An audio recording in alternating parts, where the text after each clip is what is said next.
Do these 3 things now to improve your sales close rate. That's the topic of today's episode of the How to Make Money as a Creator podcast. If you don't know who I am, my name is Matthew Lakajev. I run a program called 7-Figure Creators where we help LinkedIn creators and business owners, consultants, whoever it is, drive 6 then 7 figures through LinkedIn, through their personal brand. So you could be doing $1 million a year, no money. We teach you how to make money specifically through LinkedIn itself. The topic of today's episode was I just had a group call with the team. It went for about 2 hours long, super fun, and a few people in the end. I was talking about sales psychology and sales process, and then I was talking about how a lot of people, what they do is they watch Hormozy videos. They'll watch like his 4-hour sales video, and they'll watch it and they'll understand sales, because sales isn't complicated. It's not like neuroscience or physics or whatever, right? Everyone can understand it if they watch it. So they'll watch a 4-hour sales video, but then they'll be back to square one where they don't implement anything. And it's because the reason why that happens is because it's very easy conceptually to understand sales, like really easy conceptually, but it's very hard to put it into action. And just that's the problem, right? When you listen to a lot of Hormozy and experts and stuff, is they distill it down and make it seem so simple.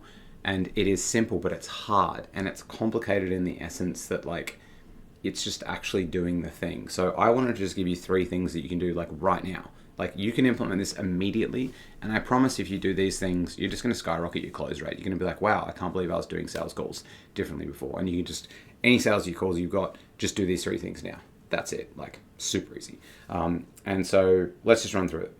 So the first thing you want to do is, if you usually have, a lot of people do this, right? And I know people in enterprise sales, you have more than one. Like, this is going to be different for you. I'm not targeting this towards you, right? In this specific circumstance, I can talk about enterprise sales at a different time. But this is if you're selling something that's like 1 to 5, maybe 10K, like usually you just do it on one call. You just close them if it happens, and that's your thing, right? That you're selling, usually to potentially another business owner or somebody who can make a decision, right?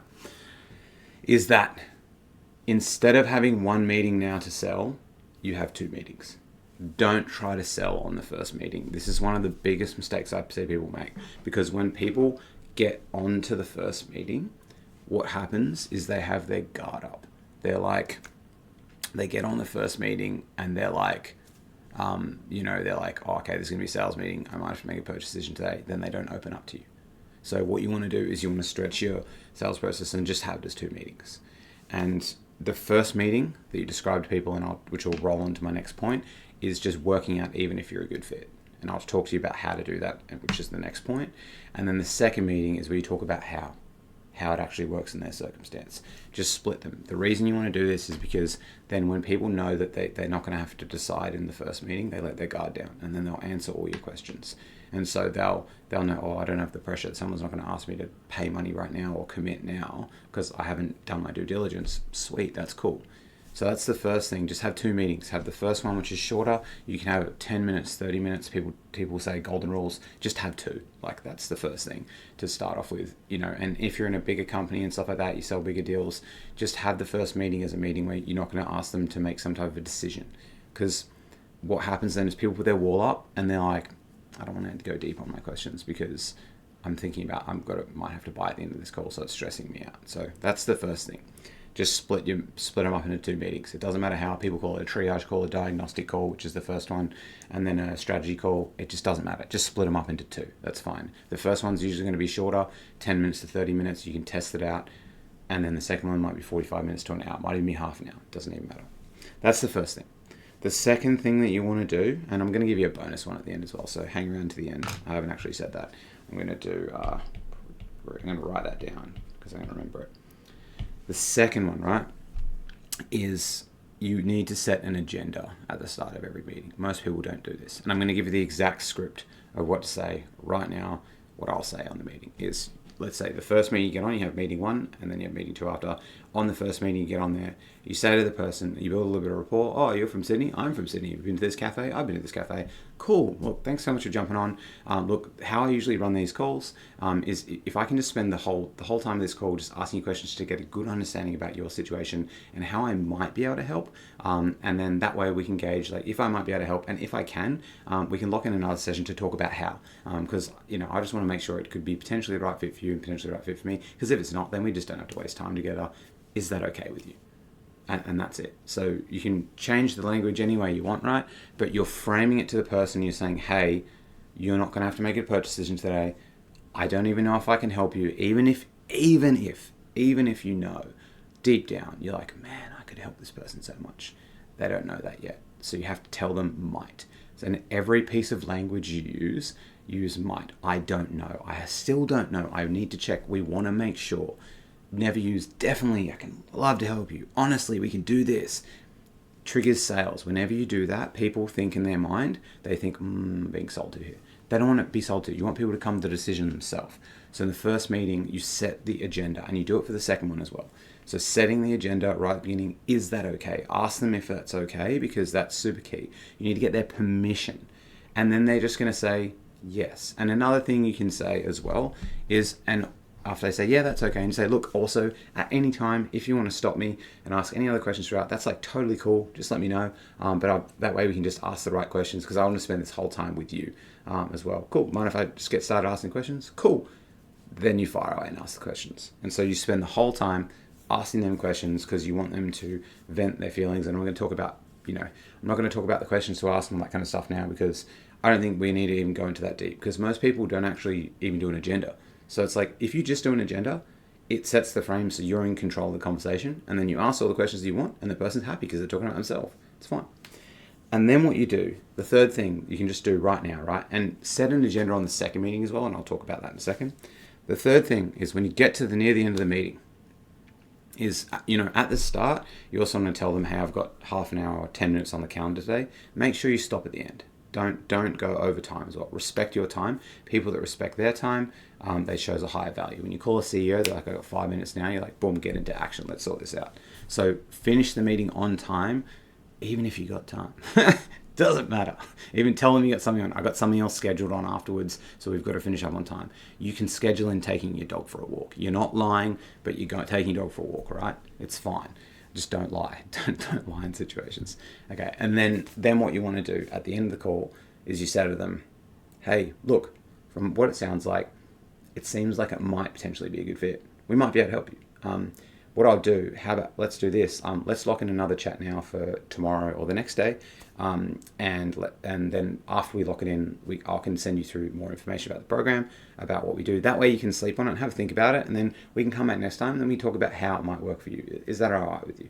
And they're always going to say, yeah, of course that's all right. And because what you're doing there is you're saying, hey, we'll book in another chat and then I'll send you the info. So they've spent 20 minutes venting their feelings. They want the info. They're going to book a chat with you to get the info. So you book a chat before you give them the info. And the reason you want to book a chat for in a couple of days' time is because the emotions are still high. And if you book it 2 weeks out, like everyone always says next week, don't do next week. Always do like really quickly, because the no-show rate for sales calls, if you book it further out, it increases the percentage chance they don't show. Think about yourself. We're in an emotional purchasing decision. Think about, when you like commit to that friend's dinner that's like 3 months away, and then it comes to the dinner and you're like, fuck, I don't know what I was thinking about at the time. But if you commit to a friend's dinner in like 3 days time, it's like you're riding on the emotional high, because things change. And so what you want to do is, it's called BAMFAM, book a meeting from a meeting. I didn't invent it. Some other salesperson invented it, and they probably stole it off some other salesperson and claimed it as their own. What always happens. But book a meeting from a meeting every single time. People need to know the next step, like no matter what. So during the sales process, you get to the end, hey, we might be able to help you. Let's lock another chat to talk about how. And then, cool, when are you free? Are you free tomorrow at 9 or the next day at 9? Propose times. Also, don't say to people, don't say, when are you free?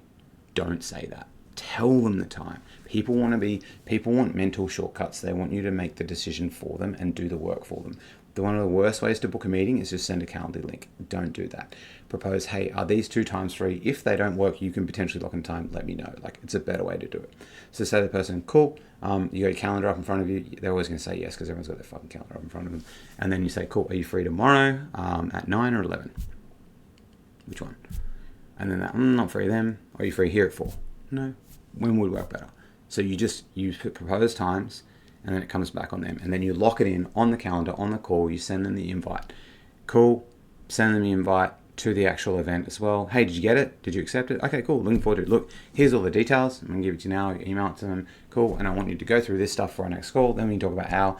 as well at the same time. And if it seems like it might be a good fit, we could potentially work together at the end of that call. If not, it's totally cool. Is that okay with you? And then they'll be like, yeah, sweet. And they're the only, from today's call and chatting about sales, but those are the only three things that a lot of people just need to add. If you just add those three things, your close rate will just skyrocket up as well, because people perceive, the way they perceive your business is the way that they come into your business, and your sales process is how the perception is about your business. They're going to perceive what your delivery, what your program's like, or whatever it is you sell. Doesn't matter, accounting, mortgage broking, whatever it is. They're going to judge you based on the first interactions that you do have. So just to recap, is you want to set up have a two-stage sales process no matter what. First call is a diagnostic or a triage or whatever the name is. 10 minutes, 30 minutes, doesn't fucking matter. It's just going to change in your industry. It's just like, this call here is to determine if we're actually a good fit.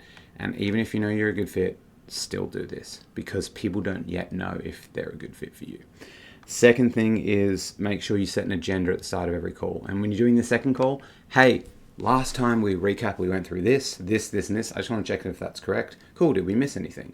No. Okay, cool. I just want to ask a couple other questions. Boom, boom, boom. And like, you just set the frame of like, hey, last time we went through this is when I'm going to go through this.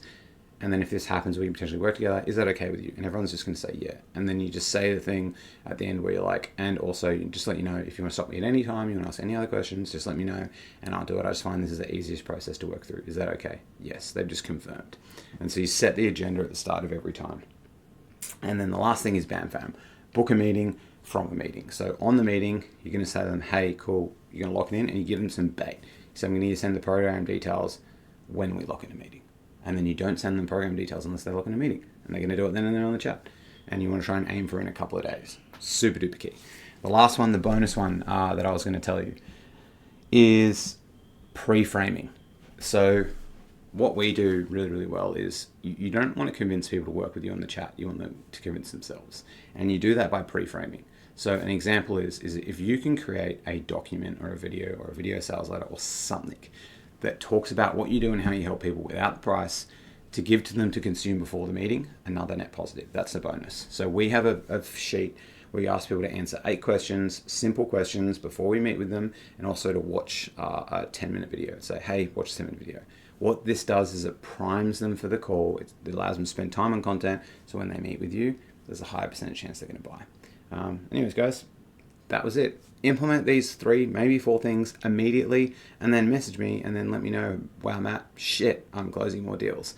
And then imagine if you worked with me, or I could tell you the 100 other things you can implement over the time so you can skyrocket your sales. Anyways, guys, hope you enjoyed this. Really appreciate it if you give me a subscribe or a 5 stars, depending where you're listening. Have an epic day.